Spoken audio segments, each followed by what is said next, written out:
Ayan, so guys, meron tayo ulit ditong IMA 500 naman. Kay brother Oli TV, no? Nagbo-vlog din siya. So bisitahin niyo din yung kanyang ano. May fan din pala. Makikita niyo yung fan para iwas overheat. Siya po ay naka mid-drive na 3,000 up. So ano na po siya, no? Na setup na po siya kasi yung stock nito ay DGs lang. So pagka DGs medyo masaya rin. So ito maganda yung ginawa niya kasi ginawa niya ng D12. Ako talagang fan ako ng D12. Saka mas kilala natin yung mga battery ng mga gulong ng ng D12. Mas para sa akin mas siya, mas sulit. Galing din naman tayo sa Dio na DGs pero mas marami kasing mas murang gulong para sa D12. So ito ay IMA 500 ranging sa 50,000 plus naman siya. So 7238 ang kanyang ang stock na battery. Then graphene lang din po siya. So ito pinalitan na rin po ito ng lithium na 7270 amperes. So ito yung mid-drive, papakita natin ang angas ng naka carbon lodi. Then yung kanyang shocks inverted, hindi naman. Na lang din. Pero aftermarket na rin pati yung mga caliper niya. Tapos nakaangas ng mugs niya kasi naka-Rayos. No? So, naka-MDL. Then, pati side stand. Wala na rin siyang center stand para sa bangkingan to. Tingnan niyo naman po kung gaano kalupit yung sprocket ito. Angat talaga ito kung tutusin. Pero kung nakaset siya ng okay lang naman. Laki, di ba? Test natin. So, ang battery nito nasa flooring. Tapos naka-keyless na rin siya. Ang ganda, tawag ka dyan, ng microwave. Tama. So, parang ito ang tinatawag na TFT. Kala ko touchscreen So, ayan. Ready na siya, 90%. Gear 1, 1, 2, 3 din to. Range 126 kilometers, makikita. Ang ganda ng ang ganda ng panel niya, layo sa Yes! So, yung M? Ibig sabihin ay, plus minus. Then yung M ito sa siguro. Then check natin ang left right. Ayan, left right. So pipindutin mo lang ulit din yung tingnan natin kung may answer. So wala. Lang. So pipindutin mo pa rin yung gitna para sa So ang ganda. Ilaw niya. Pipindot. Tapos busina. Then may reverse. Then park. Then I don't know kung paano yung repair. Mamaya ito natin. Then hazard. Ito pala nandito yung hazard. So, grabe yung soft touch ng mga pindutan. So, ilaw. Galing. Ano to? Wala. So, ayan. So, ito. Ganun din. Titiklop. Meron lagayan dyan. Then, tingnan natin yung compartment kung gaano kalaki. So, ganun lang din yung pagbukas. Ayan, laki So, ayun, nakikita yung yung kanyang controller kulay green. Nakakalimutan ko tawag yan. Malaki din yung compartment niya. Tapos yung breaker niya, pinalitan na dahil malaki na yung nito Ayan. So, ang gamit niya ay 158 amperes. So, malaki din yung kanyang compartment. So, testingin natin to. Yummy! Isang mabilisan lang, no? Okay? Wait lang. Walang tayo ng jacket. Okay, so nakaputi tayo. Wala natin mag-jacket, no? So, titingnan natin kung gaano kalakas. Kailangan natin So, pagka ganitong magte-testing ka, importante mag-helmet. So, tingnan natin. Isang mabilisan.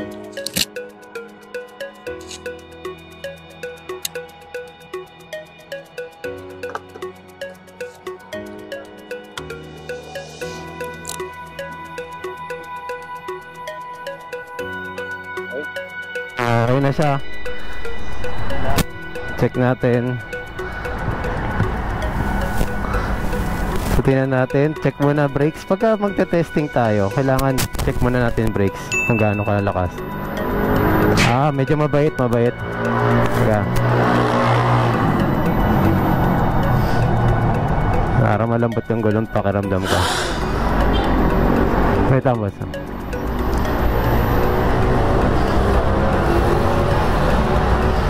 Para malambot yung harapan. Okay, so hindi siya naiipit. Parang pakiramdam ko lang naiipit yung throttle niya. So, game 1, 2, 3. Ito, 1 gear 1. Okay, testing natin.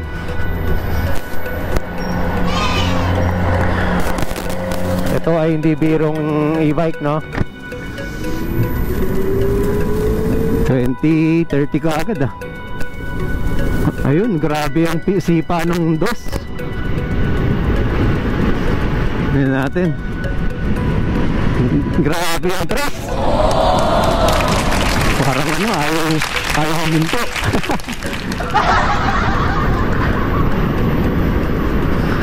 Sumisipa. At maganda rin ang kanyang ano, tawag dito, ang kanyang braking system. So ikot lang tayo dito sa may ano, pamuli. Medyo malikot lang dahil parang pakiramdam ko talaga malambot yung kanyang ano, gulong. So hindi ko nakita yung ano kasi medyo nagdidilim dahil sa ano, sa tawag ito, sa gauge. So masarap gamitin. Ang lakas. Nice. So once again, thank you kay Bro Oli TV. So Oliver, Boss Oliver. So nagtiwala siya para pa-testing sa atin to. At grabe, no? Yes! Sarap ano na to, kaskasin. Naka level 1 lang tayo ulit. Ginawa ko lang level 1 ulit.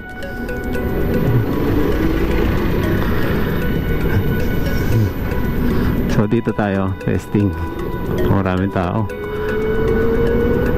Ayan. Masarap na number 2. So syempre, check natin. Okay na tayo sa level 2 muna. Tingnan natin.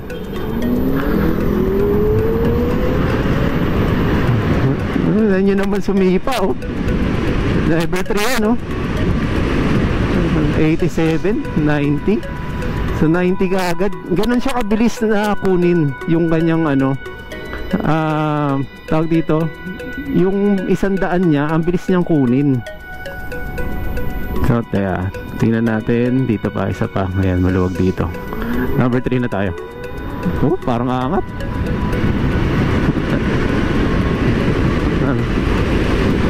90, 100. Bitin lang yung kalsada pero galing, napakasarap gamitin. Isa pa siguro doon.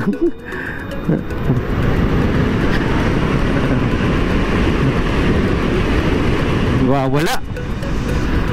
Ang sarap ng barumbado ito. Napakahusay nitong ano na to, setup na to.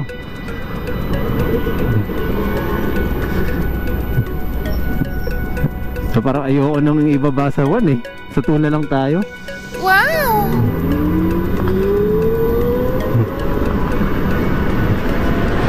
Oh, ang sarap umaberti. Grabe.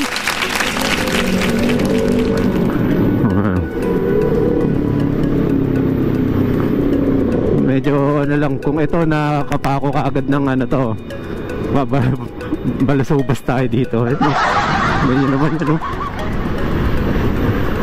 So dito sa atin, importante lagi ano, preno sa harapan, no?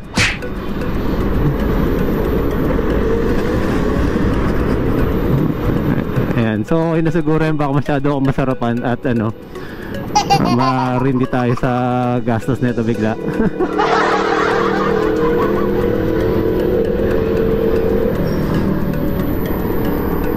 Ang bait ng 1 niya. No, ang bait ng 1 niya. Ang sarap. Lakas nito, lakas. Grabe, sarap. So ito yung oo, nagna 90 kagad ako, 95. Oo. Hindi, pero yung una nagwala eh, lakas. Oo, hindi, parang dire-diretso siya, no? Ang galing. Very linear, no? Oo. Ayun, so ayan si Boss Bro Oli TV, shout out. At pakita niyo yung kanyang ano, vlog na dyno test pa to sa Mindanao Avenue. So doon talaga pati mga SIR, mga pang pangkarera, doon dinadayo para makita na yung top speed. Hindi nagta-top speed sa sa kalsada. At least doon makikita nyo na kaagad siya. Ayun, so ayos. Napaka sarap gamitin itong na to, e-bike. Grabe. Mukhang grabe din nga gastos ni boss dito. So ayan, para sa akin, ang enhancement na konti pa para sa harapan, yung disc, big disc. Maglalaki ka ng disc para mas full power yung braking system niya. Ayan, napakasarap gamitin lalo na pagka nagtuka, sumisibat. Parang ayan, sige, Boss Oli. Ayan. Lagay natin yung kanyang logo niya. So, thank you, thank you. Shout mga idols natin sa WSB. Kita-kita tayo, ride tayo. Yun. Ride tayo ng e-bike, no? E-bike talaga. E-bike lang sa kalap. So, okay. Once again, Marvin Chua Motovlog po. Maraming salamat po. Salamat din po sa mga nag-subscribe. Subscribe, okay. Bulol pa, no? Ayos naman.